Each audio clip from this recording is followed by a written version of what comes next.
নমস্কার বন্ধুরা, আমি ঝুমাস ক্রিয়েশনে তোমাদের স্বাগত। আজ আমি তোমাদের সাথে কাঁচকলার কোপ্তাকারি রেসিপি শেয়ার করব। এই কাঁচকলার কোপ্তাকারি তো আমরা সবাই করি বন্ধুরা, কিন্তু আমি এতে দুটো উপকরণ নতুন দিয়েছি, তাতে এর স্বাদ কিন্তু দ্বিগুণ হয়ে গেছে। তাহলে চলো দেখা যাক আমি কি দিয়েছি এই কোপ্তাকারিতে। এই কাঁচকলার কোপ্তাকারি করতে আমি দুটো কাঁচকলা আর একটা আলু সিদ্ধ করে নিয়েছি। এইবার এর মধ্যে আমি 2 চামচ ছাতু দিলাম। হ্যাঁ, তোমরা ঠিকই শুনেছ, আমি ছাতু দিয়েছি, আমি বেসন ব্যবহার করিনি। এতে 1/2 চামচ নুন দিলাম, 1/2 চামচ চিনি, একটা ছোট পেঁয়াজ কুচিয়ে দিলাম, আর 3-4টে কাঁচা লঙ্কা কুচিয়ে দিলাম, আর দিলাম 1/2 চামচ হলুদ, 1/2 চামচ জিরের গুঁড়ো। এইবার আর একটা উপকরণ হলো 2টো ডিম ফাটিয়ে দিয়েছি। যে কোনো কোপ্তাকারিতে আমি কিন্তু এই ছাতু আর ডিম দিই। নিরামিষ হলে তাহলে ডিমটা দেওয়া যায় না, কিন্তু ছাতুটা দেওয়া যায়। এবার সব উপকরণগুলো আমি ভালো করে মাখবো। তোমরা কে কোথা থেকে আমার ভিডিওটা দেখছো বন্ধুরা, কমেন্টে জানিও। সব উপকরণ আমার মাখা হয়ে গেছে। এবার আমি কড়াইতে তেল দিয়েছি, তেলটা গরম হয়ে গেছে। এবার একটা করে কোপ্তা আমি ছাড়বো। তার আগে বলে রাখি বন্ধুরা, আমার এই রেসিপি যদি তোমাদের ভালো লাগে, তোমরা আমার চ্যানেলটাকে সাবস্ক্রাইব করে দিও, লাইক কমেন্ট শেয়ার করো, আর পাশে থাকা বেল বাটনটা প্রেস করে দিও। কোপ্তাগুলো আমি উল্টে পাল্টে লাল লাল করে ভেজে নেব।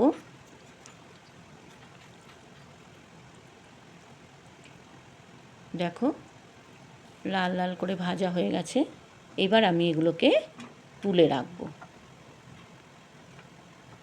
এই ছাতু আর ডিম দিলে কিন্তু খুব সফট হয়, খেতে খুব ভালো হয়। এবার ওই তেলের মধ্যেই আমি 2টো তেজপাতা আর একটু জিরে সম্বাদ দিলাম, দিয়ে একটা বড় সাইজের পেঁয়াজ কুচিয়ে দিয়েছি। কিছুক্ষণ নাড়াচাড়া করে আমি এতে আলুগুলো দিয়ে দেবো। একটা মিডিয়াম সাইজের আলুকে আমি 4 টুকরো করেছি। আলুগুলো দিয়ে আমি এর মধ্যে 1/2 চামচ নুন দিয়ে কিছুক্ষণ নাড়াচাড়া করে কড়াইটা ঢেকে গ্যাসের ফ্লেম লো করে দেব, কারণ আলুগুলো সিদ্ধ হবে আর ভাজা ভাজাও হবে।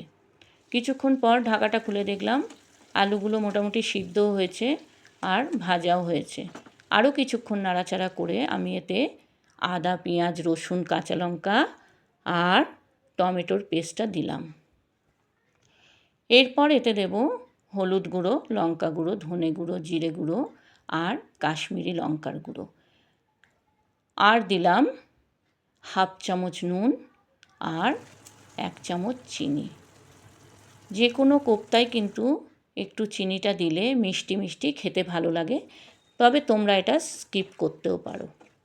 কিছুক্ষণ কষে আমি কড়াইটা ঢেকে রাখবো আর গ্যাসের ফ্লেমটা লো করে দেবো।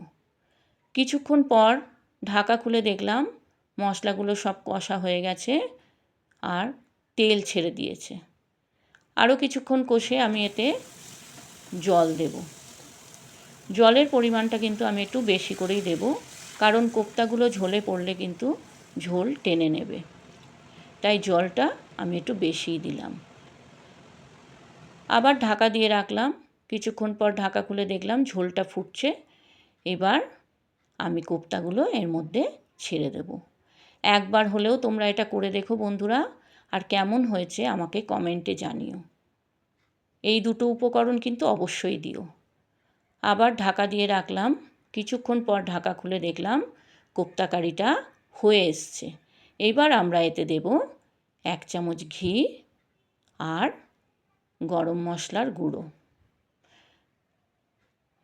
গরম মশলার গুঁড়ো দিয়ে আমরা একটু নেড়ে মশলাটা আর ঘিটা চারিদিকে মিশিয়ে দিলাম, দিয়ে এবার একটা সার্ভিং বলে সার্ভ করে রাখছি। দেখো, আমার কোপ্তাকারি রেডি।